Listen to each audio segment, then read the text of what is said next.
All right, welcome everyone. It's my pleasure today to introduce Mr. David Ledbetter, who is from the Children's Hospital in Los Angeles.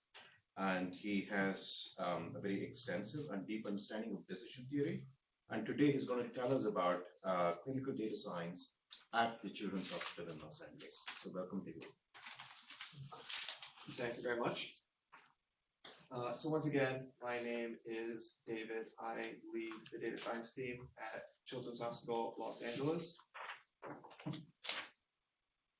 So today, what I'd really like to do is give you guys a little bit of a background of who we are as a group at CHLA, tell you guys a little bit about the data we look at on a day-to-day basis, and in general, the data that we focus on is from the intensive care units, of which we've got a pediatric intensive care unit and a cardiothoracic intensive care unit that focuses on mostly congenital heart defects. I want to give you guys a couple examples of the sorts of work we do. And then the real big reason I wanted to come here is because I was here a couple of months ago, and I heard a lot of questions from people about if I'm interested in machine learning, data science, and healthcare. How do I actually get access to some of this data in order to try and apply my skill set to make an impact?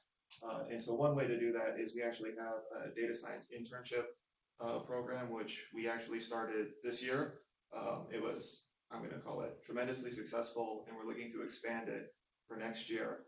And so we're just getting ready to start gearing up our search for candidates for the data science internship for the summer 2019. And I'll talk more about that as we go. So a little bit of background. So we have our data science team. A lot of us actually come from a signal processing background. That actually gels fairly well. I know USCISI has a lot of signal processing projects as well. Really, we just love data. And so we like digging into the data, exploring the data, finding oddities in the data, and I'm going to go ahead and say it, exploiting the data. We all come from a detection theory background. Anybody familiar with band trees? That's kind of our Old Testament. A lot of machine learning with an emphasis on deep learning, because we're in the ICU, because we're dealing with irregularly sampled time series data. We actually use recurrent neural networks for the vast majority of our analysis. I'll talk about some of the reasons why we choose recurrent neural networks when I talk about some of the actual examples. We also have a dedicated data engineering team. And so this is the team of full stack engineers that are actually working to go collect all those disparate data sources that are floating around the institution, bring them together, create a data pipeline, make it accessible to all of the other entities within the institution, such that people can actually perform analysis on this and eventually be able to deploy that back into the units. My favorite part about being at CHLA is a lot of times when you're at an academic institution, even if you get your hands on a hospital data set, a lot of times you're kind of disconnected from the realities of what actually went into that data. We focus a lot on trying to make sure that we are as connected as possible with where that data actually comes from. And one of the big things we actually do is we actually go and try and attend rounds. And so all of our data scientists, all of our data science interns actually go to the pediatric ICU, go to the cardiothoracic ICU, spend the entire morning there, reviewing all the patients, going bed to bed to bed, interacting with, obviously you've got the attending there who's kind of the most senior clinician who's kind of overseeing the unit at any given time. You've got the ICU fellows. These are fully trained pediatricians who are now effectively doing like a postdoc in the ICU, trying to learn everything they can about critical care, acute care for children, more intense things like intubations, ECMO, extracorporeal membrane oxygenation, all of the really advanced techniques that are used to take care of those kids, they're focusing on and studying. You've also got dedicated nurses for every single kid in that unit, as well as nurse practitioners. you have a whole slew of other specialists, anesthesiologists, respiratory therapists, for anyone who might be on a ventilator. We even have nutritionists, trying to make sure that you're getting the right dietary needs for those children, pharmacists, making sure that all of the drugs that are being administered are the appropriate dosage, no harmful interactions, things like that. Interestingly, parents will also show up. I mean, they're really obviously vested in the outcome of the rounds, and so they're there. They actually know the kid better than anyone. I've seen some amazing examples of parents get in arguments with clinicians because clinicians are saying, "Oh, we can't give that much of this drug; it's too much," and the mother's like, "No, this kid has a chronic condition. We use this drug all the time. He requires this dosage in order to have an appropriate response." And so even the parents are bringing like knowledge into this problem that you just can't even find anywhere else. And then you also have, us lowly data scientists who, we could kind of have a numerical understanding of the data, but we're trying to do our best to get more of a qualitative understanding of where does the data come from? How does it actually transfer from person to person? What are the actual problems that are coming up that are junction points where we think we might be able to add value to this decision-making process? And so, I mean, that's my favorite part of being at an actual hospital, is because we get to do that. We get to have those actual real-life interactions from where the data is collected through the entire institutional data warehouse pipeline, into the actual machine learning algorithms, and then actually back to the bedside in order to help influence those decisions. So I'll talk a little bit about what that data we look at is. The main data set we use, again, is that ICU data. The biggest reason we use this ICU data is twofold. One, it's the highest fidelity and best quality data you can get in medicine. There's no unit better instrumented than the ICU in terms of recording both the intrinsic physiological signs of those patients, as well as those exogenous influences of the unit on those patients, what interventions were given, what drugs were administered. So we've got about 21,000 total encounters over the past 15 years. And again, that's from both the pediatric ICU as well as that cardiothoracic ICU. There's tons of encounter information, things like demographics, disposition, how did the kid come in, how did the kid end up leaving, what were the diagnoses made during the encounter. Tons and tons of time series data is really the meat and potatoes of what we deal with on a day-to-day basis, with hundreds of columns ranging from physiology, laboratory measurements, the interventions that are actually made, whether or not that kid's put on a ventilator, and the drugs that are administered, whether they're given epinephrine, whether they're given antibiotics. We do have a slightly smaller subset of patients who are actually hooked up to monitor beds, such that you're getting on the order of like 5 to 20-second fidelity updates of the basic physiology, so things like heart rates, pulse oximetry, blood pressures. And if they're hooked up to a ventilator, some of those ventilators actually provide monitor feedback as well, respiratory rates, beep, how much pressure the actual ventilator is pushing oxygen into those lungs. And then for some of those, we actually have, if they escalated from the floor, which is kind of the basic inpatient care level care, if they escalated from there to require ICU care, we actually have the 72 hours leading up to that, which is really interesting because all of a sudden you can start to see, were there interesting trigger points, were there things that we could have detected earlier to make an intervention to prevent it from deteriorating into such an acute condition that required ICU care. So the data engineering team does a ton of work going in. Anyone who's ever been in a hospital, there's data literally everywhere. I actually know one of our best data sets that's sitting under the desk of a clinician, but we don't talk about that. You didn't hear that. But there's a tremendous amount of effort that goes in hooking up all of these disparate sources, bringing them together. we have an aggregation, munging, and de-identification pipeline. And the goal of all that is to grab all these disparate sources and try and get it into a nice kind of patient matrix format, which is what we use for the vast majority of our actual analysis. As machine learning people, we all love matrices, we all love matrix multiplication.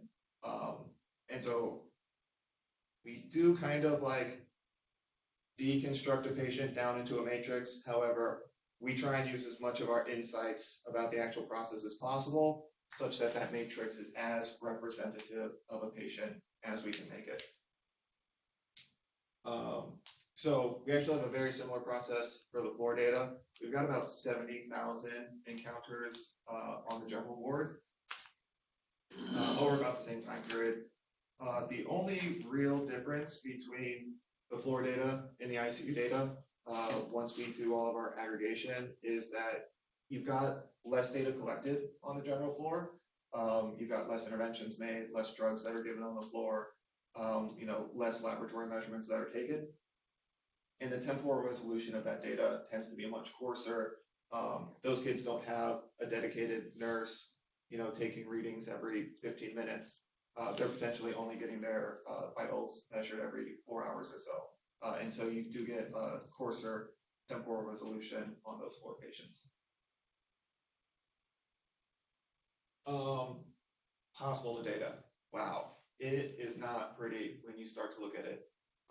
We spent so much time setting up our initial munging infrastructure because so many things can happen to data as it comes through the unit. I think a really key important thing to keep in mind is that a lot of time and money has been spent in order to set up these EHR systems.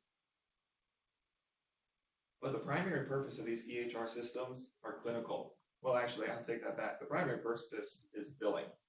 The secondary purpose is clinical, and the tertiary purpose is us doing retrospective research on it.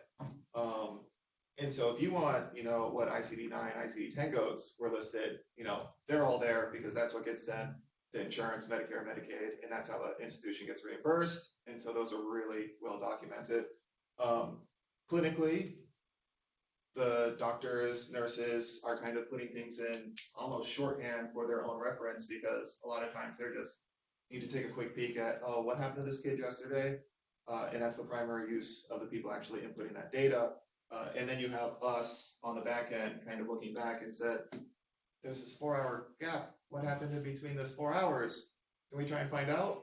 And again, that's why we spend so much time in the unit to say, how much of that can we reconstruct through various munging and data scrubbing techniques versus how much of that is just lost and we need to just accept that. So things like extreme values, imputations. We do a lot of work doing SNOMED and RxNorm ID mappings.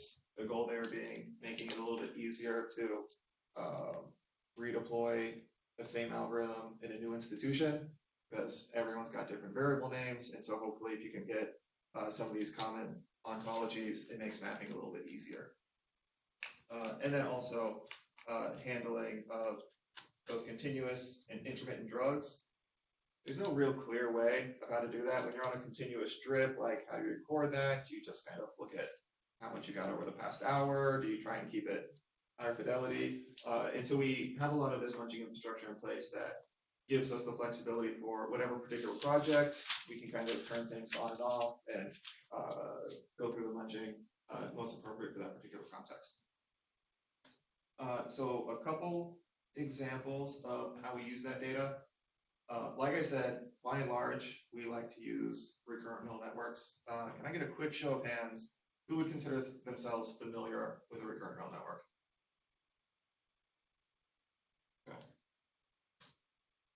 Just for the record, if somebody asked me that question, I probably would not raise my hand. So the basic structure is a feedback loop.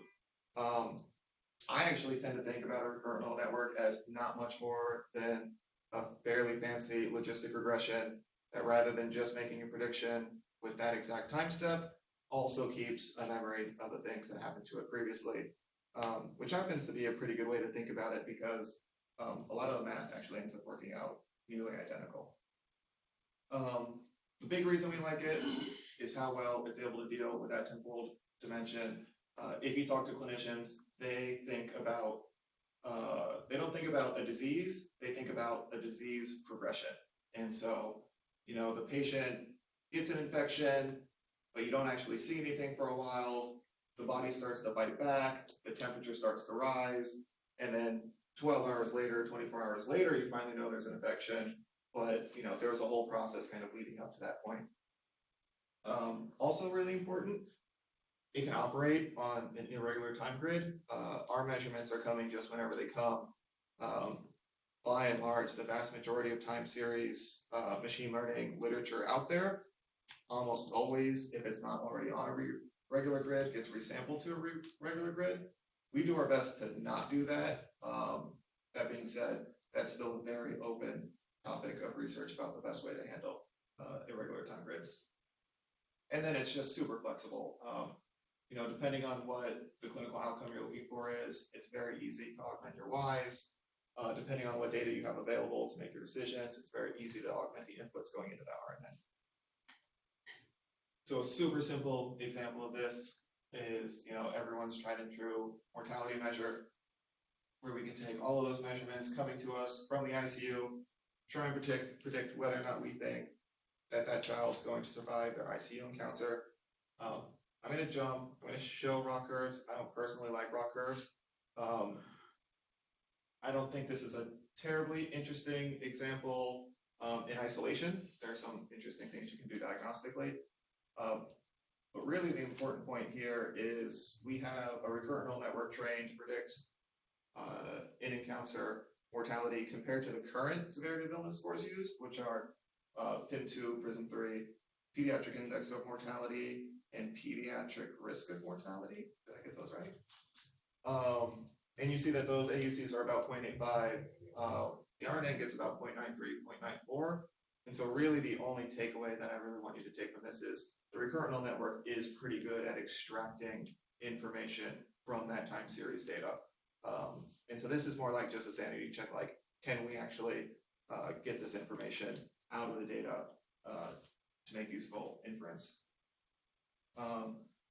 This, I think, is a much more interesting application of trying to use machine learning in the unit. And so one of the really interesting things is the kids in the ICU are not normal. Everyone, that's kind of like a baseline assumption, but you don't necessarily internalize that immediately. Because if you go down into the ICU, all the nurses have a badge, and then on the back of their badge, they all have a little matrix, and it's age by physiology, and it's age normal ranges. And so when a 3-year-old kid comes in and their heart rate is 160, the nurse looks at her badge and says, 3-year-old should be 90 to 120, 160 is high, it's got to come down. I'm going to jump ahead a little bit, but it turns out what you're really trying to do in the ICU is not get a kid healthy and normal. You're just trying to get him acceptable and stable enough that he can move to a step-down unit where he can spend a little bit more time to let his body fully recuperate from whatever disease process was taking place. And so here, what I actually have is, this is the distribution of, on the x-axis, you have age. And for those who aren't familiar in pediatrics, age is super critical because your physiology changes drastically with age. When you're a month old, your heart rate might be 150 and no one bats an eye. If you're 15 and you come in and your heart rate is 150, that's super tachycardic and people are like, okay, something's going on here. And so you can see there's actually a huge distribution of, these are the measured heart rates by age in the window of when the doctor said, hey, this kid is acceptable to come out of the ICU. And so they've had their acuity. The doctor finally says, okay, I think this kid is healthy enough that he can move to a step-down unit, between the time he was physically discharged, because that's not an instantaneous process because you're an institution, you have a bureaucracy, and things have to go through a pipeline. And so we actually get a period of time where we can measure what was the physiology of this kid, not when he's normal, but when he's acceptable. And you can see there's a huge swath of different physiologies that we actually see. If you take a look here, you remember I mentioned that little matrix that's on the back of every nurse's badge? Those are actually the age normal ranges you see, and we have a ton of kids that aren't even close to those age normal ranges.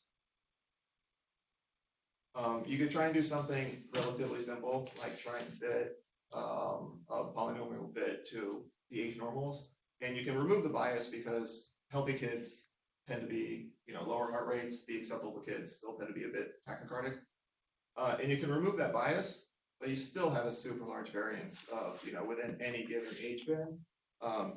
Here, see, can I bring a mouse up? Here we've got a kid with a heart rate of, we'll call it 65. And here we've got a kid with a heart rate of 160, literally within the same age band. Both of them were deemed acceptable physiologies in order to discharge this child from the ICU. And furthermore, it was a successful discharge. And so there was no readmission. The kid survived. The kid was able to go home. What was it that was good enough to help this kid recover? And so what we went ahead and did was we had our patient matrix, and then we have over here this window between when did the clinician say that this child was ready to be discharged from the ICU, and when was the kid physically discharged from the ICU. We can take the mean measurements of the physiology for this preliminary work we just did, heart rate and blood pressure, and try to find out what do we think the target blood pressure and heart rate are going to be for this child. And then what we try and do is during the acute phase, I think for this we actually did it at the 12th hour, can we figure out where we think they need to get to in order to be healthy enough to be discharged. And so here's just kind of a pictorial example where, you might have H kids. Does everyone think in numbers as letters? 10-year-old, and each one might have had a different heart rate that ended up being acceptable to them. If you use that age normal, you just get that one single for that age band. What do you think the heart rate should be? Yes? I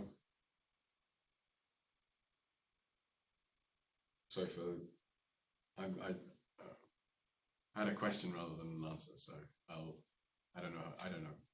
According to the line that you have, it's sorry, I'm not sure. Okay. So my question though is, it seems that you're measuring measuring heart rate is a very general thing. Isn't it incredibly variable depending upon diagnosis? So acceptability, as you're describing it, is going to be based upon if this kid is, I don't know, jaundice, then you're going to be looking at bilirubin levels in the blood as the discharge criteria. If you have a kid with some other condition, it's going to be some other question. So, so it seems to me as if you've got a huge number of different variables which are going to be influenced by the different, so it's not necessarily just a question of vitals. And so, but yet we're talking about one variable or two variables. That is absolutely correct. Okay. So in this preliminary work, I would say if you ask clinicians whether or not they thought that you could predict individual targets for heart rate, there's going to be a trivial fraction of them who just say that's not possible. You just don't know during the acute phase what they would be. And so this was basically demonstrating feasibility of you can in fact grab a vital, and heart rate and blood pressure are super important across a wide spectrum of diagnoses, and say for each individual child, can we predict where we think his heart rate needs to be better than age normals? Now, to follow up, there are a ton of other vitals of consequence and potentially different depending on the particular diagnosis. And so we actually have a grant submission in right now to expand this in order to start looking at a larger list of a more complete physiological representation of where we think that patient needs to be in order to be in an acceptable state versus this one, which is just a very coarse, hey, you want to get heart rate and blood pressure, good, but there are probably also lots of other things on your checkbox if you're a clinician. Absolutely. Sorry, bad timing. Nope. If you use that polynomial fit, again, you can remove the bias, but you still have a large variance. And so the goal for us was to try and predict for each one of these kids, can we figure out where we need to think the heart rate needs to be? And, like was just insinuated, we can now extend this to, not just heart rate and blood pressure, but creatinine levels, pulse ox, respiratory rates, any number of physiological indicators that we think are important for where do we need to get a child before we think he's healthy enough that he can move to a step-down unit to complete his recovery. And so when we, trained this model, we made predictions at the 12th hour of where we thought the patient was going to need to be. If you take a look at something like heart rate, compared to those age normal values, which are, the current thing in the unit being used on the back of the badges, we were actually able to approximately cut those in half of the uncertainty of where those heart rates needed to be. And so again, the next steps on this one are, pushing into other potential physiologies, and there are actually other applications that I'll touch on a little bit later. So I'm going to jump into the data science internship. I just want to give a super quick overview, and then I'll actually talk about one of the projects that took place this year that I thought had some really interesting results. So our objective with the data science internship is we actually try and team up interns, so people interested in machine learning, data science, and healthcare to work on a clinical problem together. And then they get to use the VPICU, the virtual pediatric ICU, which is the group at CHLA we are. They get to take advantage of our resources in order to jumpstart their research. So things like all of that data curation that we just looked at. We actually have an algorithm pipeline in place that we use to do a lot of our recurrent neural network experiments, as well as the actual data science team, because we actually provide, the first 2 weeks are basically just lectures. We help curate the problems. We help counsel design. The people we have come on, last year we had a very eclectic mix. We had one pre-med student. We had 3 relatively traditional STEM graduate level interns. And then my favorite was we actually had one of our CHLA critical care fellows participated.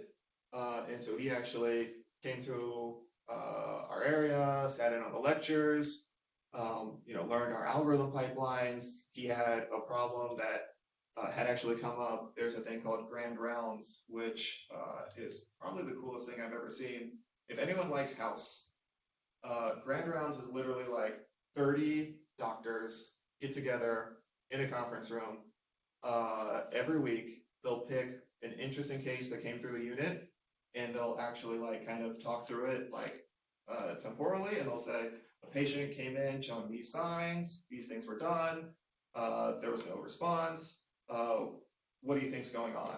And it is just absolutely incredible to watch these 30 or so doctors just throwing ideas off of each other, what they think took place. And sometimes they're historical, and sometimes they're current.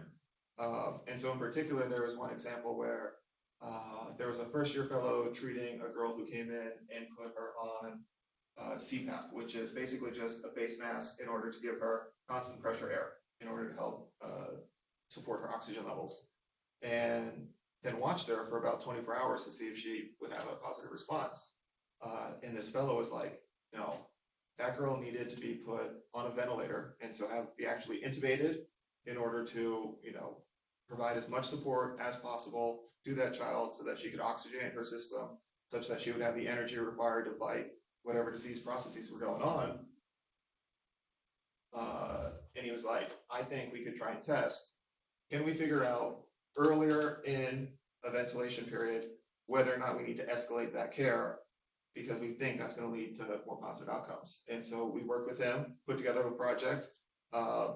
He sat in on our lectures, he picked up the Python he needed, he put together his own recurrent neural network model and our algorithm framework, which is built on Keras, by the way, and actually started, making predictions on the cohort he pulled together about whether or not this patient was going to require escalation such that they could try and escalate ventilated patients to intubation earlier if required. So that I thought that was super cool. So we take the interns. We also have clinicians on the other side, which is clinicians who have problems that they encounter in the unit that we've worked with that we think are problems that we have the capability to help augment their decision-making capability. We try and pull those together in order to make, kind of got a number of criteria. One, it needs to be a clinically interesting problem. So you need to have the buy-in of the fellows. Two, you need it to be, an interesting machine learning problem such that the interns actually gaining something of value out of the experience. And three, you need to make it achievable project within the 3-month constraints of the internship. And so we did a lot of work curating to make sure that we had projects lined up that kind of hit those criteria.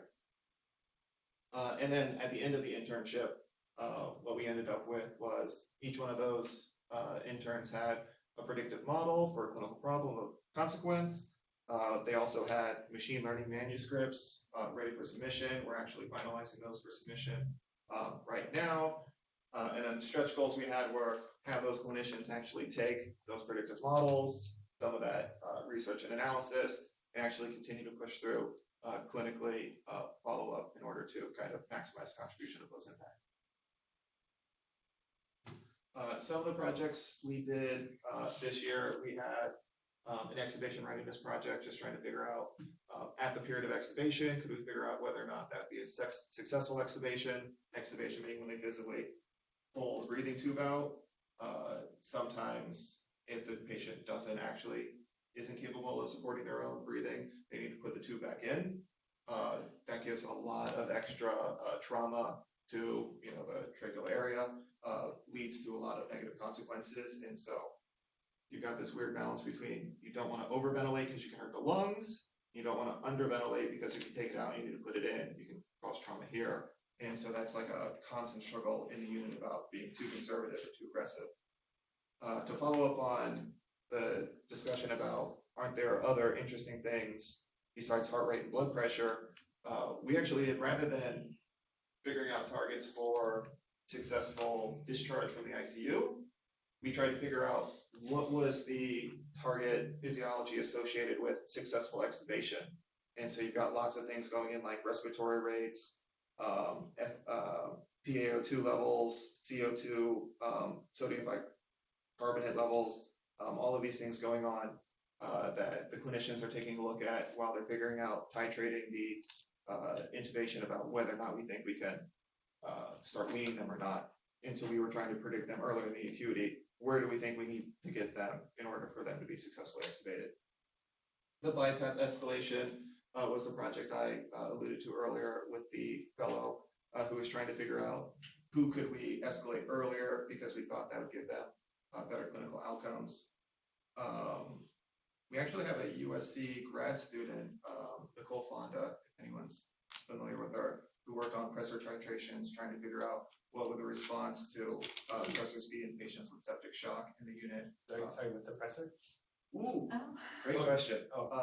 Pressor are a group of drugs that are used to support the cardiovascular system, and they're done in 2 ways. So common pressors would be epinephrine, dopamine, norepinephrine, milrinone, and they tend to work in 2 ways. One is some of them make the heart beat harder, and some of them make the blood vessels actually, either way, constrict or dilate, depending on which way you're trying to influence the cardiovascular system. And then one of the projects I'd like to talk about a little bit more was actually heparin resistance, which was, and I'll give a little clinical insight. Heparin, I'll just jump into it. Heparin is a drug that's used therapeutically to prevent blood clots. And so it turns out blood clots can be a problem in the ICU for a number of different reasons. If you get a clot in your head, you have a stroke. If you get a clot in your heart, you can have an embolism. if you get a blood clot in a limb, you can stop flow to a limb and the limb basically suffocates and dies. Additionally, to clots in the body of concern, there are a lot of interventions made that require moving a lot of fluids into and out of bodies. So for instance, arterial lines are basically IVs straight into the heart that are used to give some of those pressors that we just defined. Dialysis is something that happens frequently where you're pulling the blood out in order to filter it, put it back in. If those things get clogged, you're no longer able to clean that blood. And then ECMO, which is extracorporeal membrane oxygenation, is actually the highest level of care the ICU is able to provide. This effectively bypasses a child's heart and lungs. And so it will actually take all of the blood out of the child, get rid of the CO2, add the oxygenation, and pump it back through their circulatory system so that you can actually bypass two of your critical organs. And you can do dialysis on this as well, so you bypass the kidneys as well. And so it's like a tremendous level of support. But if you get any clots in those lines, again, you can't actually move that blood. You can't actually provide oxygenation to that child. So frequently, when you're concerned about clots, it's really time critical in order to figure out, in order to thin the blood so that you don't get clots forming in these critical circuits. However, it turns out that you require a protein in your body for heparin to bind to in order to prevent your blood from clotting. And not everyone is responsive and has enough of that protein in order to make that viable. And so if a child is going to be heparin resistant, there are alternative methods in order to thin the blood. But heparin is typically the frontline defense, and those other methods are clinical trial stage right now. But the real fundamental issue is there's no bedside capability in order to determine whether or not a child is going to be heparin resistant. In fact, when me and a fellow sat down with the pediatric hematologist and we initially started talking about this project and what we were going to attempt to do, the hematologist literally looked at the two of us and said, "That's impossible, it can't be done." She said the only indicator of knowing whether or not a child is going to be heparin resistant is whether or not they have this protein, which requires taking a sample, sending it to a lab, waiting 72 hours, and by that time the kid's either alive or dead. And so that's not really a feasible bedside application in order to help the clinicians. And so we said, okay, baseline is impossible.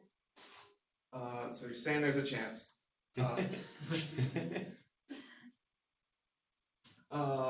The other issue is, even though heparin resistance is super common in the unit, there's actually no standardized definition of what heparin resistance actually is.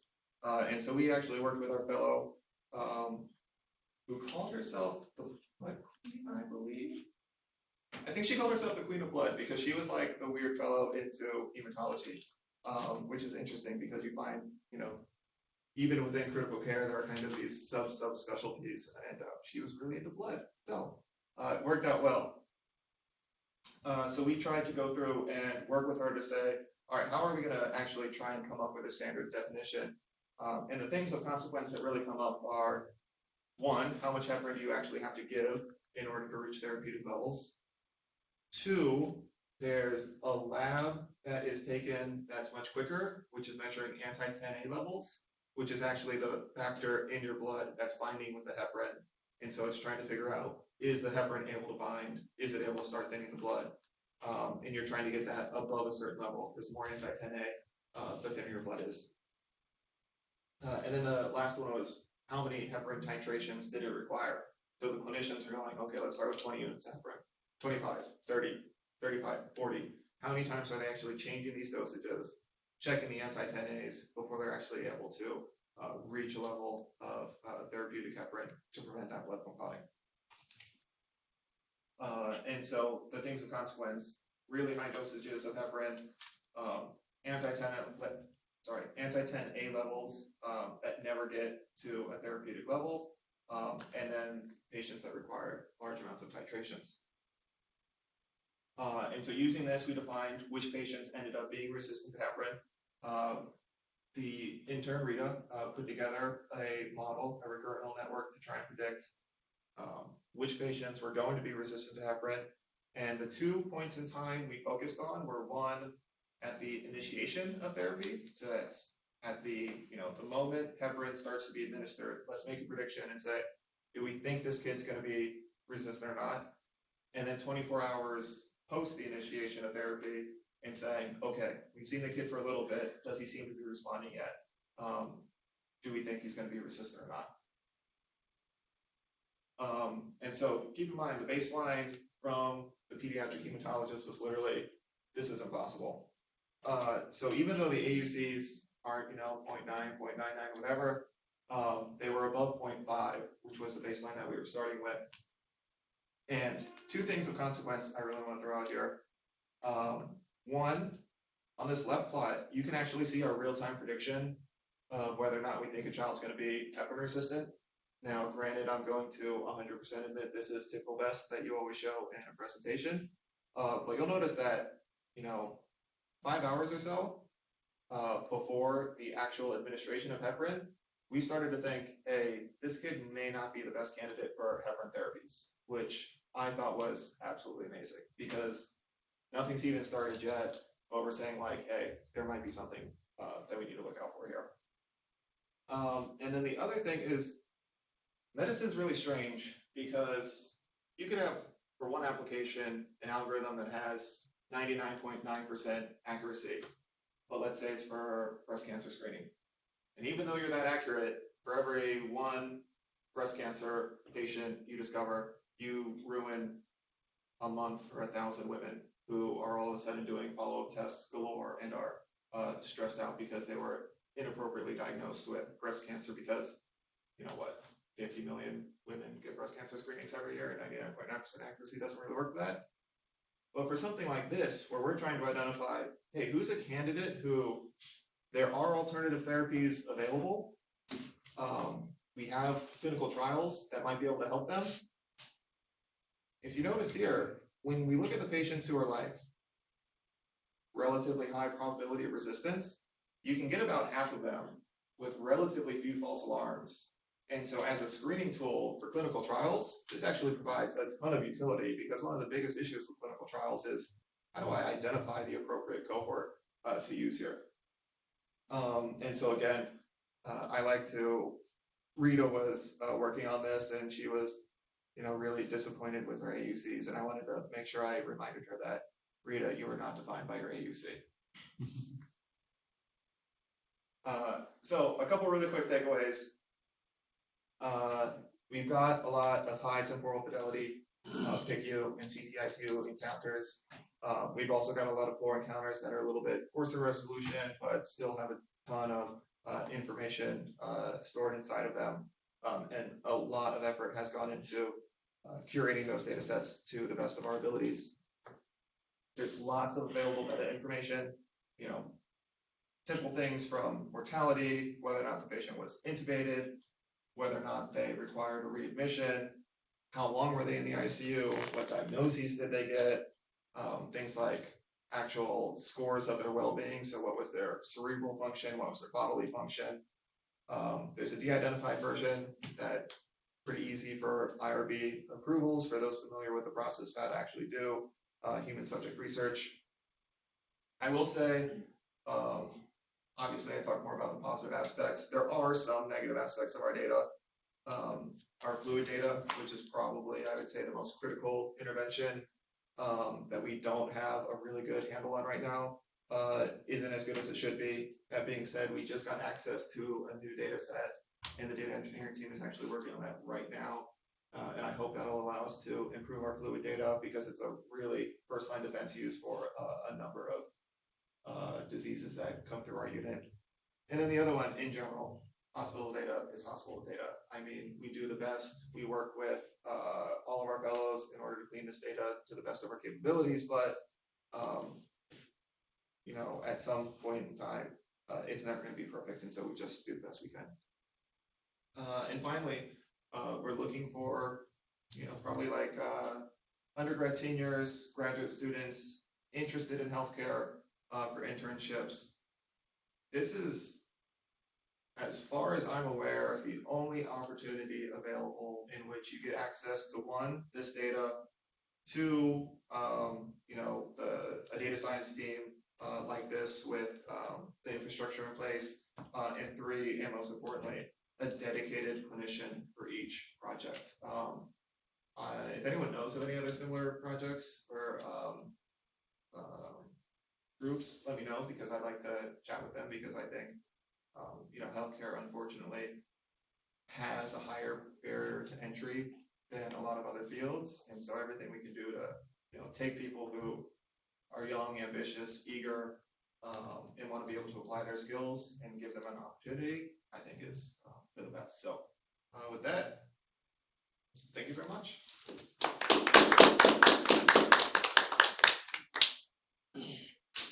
I think we have plenty of time for questions. So, yeah, I mean, since you're ended with the data science program, you're right. It sounds like a really cool combination of things. So the data is often the biggest issue, getting access. So like once a student joins this internship program, I guess they're kind of like technically they're an employee for that summer. Yes. So they have no barriers to getting access to data. Yeah. So while they are employees, like all barriers are gone. We have our data set easily accessible. We actually have a couple of compute boxes locally that we use mostly. We get them accounts, we get them set up, and then, like I said, we have those 2 weeks of primer where we're giving them all the foundational materials that we think they'll need during the internship. But then after those 2 weeks, they really do get let loose in the sandbox. And obviously, we try and do our best to help guide them through that process, but you do have a lot of opportunities in there. And you're working with the clinicians, and so if they're interesting ideas or side concepts that come up, like lots of things are explorable. Yes. I'm really interested in the kind of semantic complexity of the problem. You've described, so all of these various different projects that you described. Clearly, you kind of need to have a clinician's perspective on this, and For sure. that's just complicated, right? So, and as far as I understand it, you have this kind of nice bedrock of standard clinical data that you've obtained. Could you describe the process by which an intern coming in has a question? How do they formulate a project? Like, how do they determine what the variables are they're interested in looking at? And clearly the kind of significance and importance of the problem. Septic shock is probably pretty dangerous. So, do you have a way of kind of mapping the landscape of different clinical outcomes and issues that one encounters in the ICU in a way that a student will be able to kind of interact with and understand? Or are you just kind of like, you just ask questions and do it? So I'll give two different vectors on how we approach that. The first is I do a ton of curation beforehand. Like if you were to throw an intern to a fellow with access to a data set and say, solve an interesting clinical problem within 3 months, you'd have to be an exceptional graduate student in order to be able to accomplish that sort of feat. And so we do a lot of work beforehand trying to figure out, with the resources available to us and those problems, how can we bring things together and, have a reasonable framework in place for the patient, for the intern. And the second one is actually, I didn't show anything here, but we have done a lot of really interesting experiments about, I'll just say noise. Noise affects us in lots of different ways. One is just noisy measurements. But the other one I'll consider noise as, for lack of a better term, a non-informative variable. If you think about it, you're training a neural network, there are tons of connections. You pay a computational penalty as you incorporate more and more input data. And so we actually did some experiments saying like, okay, let's give ourselves non-informative variables and see how that influences our performance. And it was astonishing how robust the RNN was to noise. We gave it literally 90% noise and performance dropped 1%. Like it was astonishing to see that in an acute medical data set. I don't think I've seen that actual experiment performed before. But the contrapositive to that, maybe it's the contrapositive, nobody's gonna double check, is that we've got about our 500 variables. And so we assume some of those 500 variables are probably non-informative. But because we've demonstrated that when we add a bunch of noise, it actually doesn't, it's not detrimental to performance. If some of those measured variables aren't important for the particular clinical outcome, we kind of inferred that it's not going to impose that much of a penalty on us in order to use them. And so I don't think there's enough time to do any sort of feature selection step. I mean, obviously there's some iteration with the clinical team about what do they think is most important in things, but by and large, we actually rely on the robustness of the RNN to supersede some of those concerns. Actually, can I add something to what David was saying? And sorry, this is Melissa. She's one of the senior data scientists on the team. So the Heparin project that David mentioned, so they were looking at, perhaps variables that are important to this. And so we started looking at, I don't really want to get into feature importance, but then there were some variables that popped out, and then we went over it with basically our big boss who is in charge of all the ICUs. And he said, that's really interesting. And actually we're now talking about a follow-on project that is really much more medical oriented, and to examine those variables that it may not have, occurred to them, but then he says, like, why did we think of that before? So it's interesting, like the things that we're finding out. Which goes hand in hand with, if you remember, the hematologist said it was impossible because there were no physical indicators other than this protein that had no outward signs that you could observe. But then all of a sudden, when we train the model, we have now a ranked list of what's the highest contributing feature to our predictions, and we can start looking at, hey, I wish I could remember this off the top of my head, but maybe something like, turns out calcium is super important to the clotting, the coagulation cascade as well. And so maybe like calcium's telling us a little bit, maybe pH is telling us a little bit, and we now have this ranked list and we can start to go through it. What is it about these variables that's contributing to whether or not a patient is resistant to heparin? And so you can start doing some, I hate to say it, some kind of causal investigations to help direct treatments in the future. That's really interesting. But to emphasize the point that collaboration with the clinical expert, it is super important. Like, I've learned to appreciate that you cannot do these problems in isolation without that clinical, the domain expert. I spend a lot of time with the doctors and in the ICU in order to familiarize myself with their day-to-day, their jargon, things like that. But actually, I would say my favorite week of the internship was we actually had all the fellows come in and they all had their respective projects, whether it was pressors, whether or not it was intubation, or whether it was heparin and hematology. And each one kind of gave a lecture for a morning on their respective topic. And so it was back to back to back. We had an intubation lecture, the hematology lecture, the pressor lecture, and it was just amazing the amount of information that they're able to convey to you that you would have had no idea before. Like, they're distilling so much of their training in order for us to take advantage of those insights and incorporate that into our development process. Yes, I'm not sure how relevant the question is, but RNN is sort of like a deep learning method is what you're using, is what you said. And deep learning usually consumes a lot of data. And do you feel that the data you have at the moment is enough to make a good model? And if it's not, then how are you mitigating? If you feel that it's not good enough, not enough data? My backups are so good. So that's a great question. So you can, obviously, and lots of deep learning methodologies, you do augmentation techniques or what have you. This was actually an experiment we did on the floor data, where you can kind of do the opposite of that, right? You can estimate your data and see how much does performance degrade. And so we went and we had a particular project. It was actually trying to determine who was going to have a critical decompensation and end up transferring to the ICU. But we did that where we just take different fractions of our training data and see what it does to performance.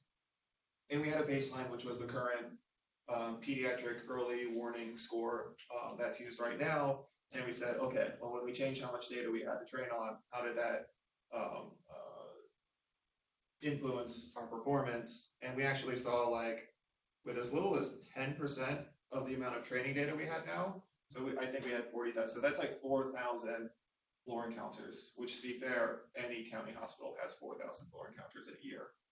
So that's actually not that much data in the grand scheme of things. With as little as 4,000 encounters, we were able to train a deep learning system to outperform the current clinical baseline. So that makes me feel good. And then I know big data is like a big hype word in deep learning and AI, but a lot of times with the proper insights and architectures, you can mitigate those to an extent. That being said, as you can see, it's still increasing on the right-hand side. So I would assume if we had more, you could potentially do even better. And that's almost always the case. There is one of the projects for the data engineering team is attempting to put together a consortium of pediatric institutions to bring together about a dozen different institutions, which would give us about an order of magnitude more data, which does two things. One, for large population studies, it gives you a ton more data, but probably more importantly is for more rare diseases, it starts to bring you up to this level of data where all of a sudden you can start to apply these applications. So follow up on that, there's a very similar slide that you had to this, where you had the RNN's predictions very close to the actual data points. And so what I felt that was like a very complex hypothesis. So does overfitting make any sense to you, or is that something that you consider? I'm assuming you're referring to this picture? Yes. So if you look at the hypothesis, it looks very complex, and you mentioned a lot of connections in the RNN. So is overfitting something you pay heed to?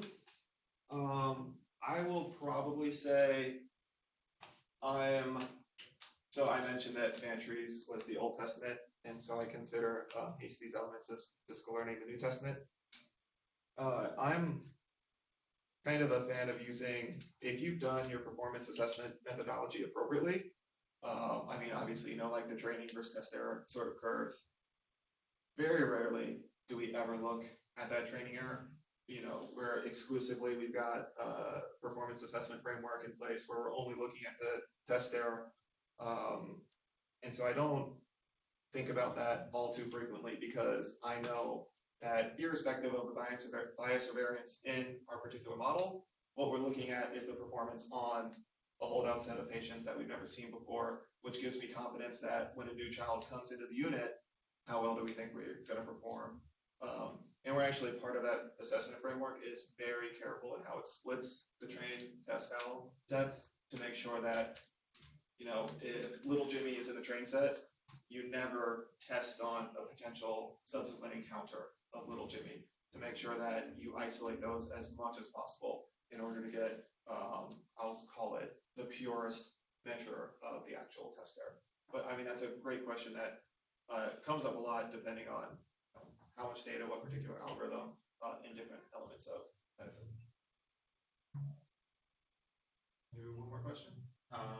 One more question from anyone else? Okay, if not, then let's thank the speaker again.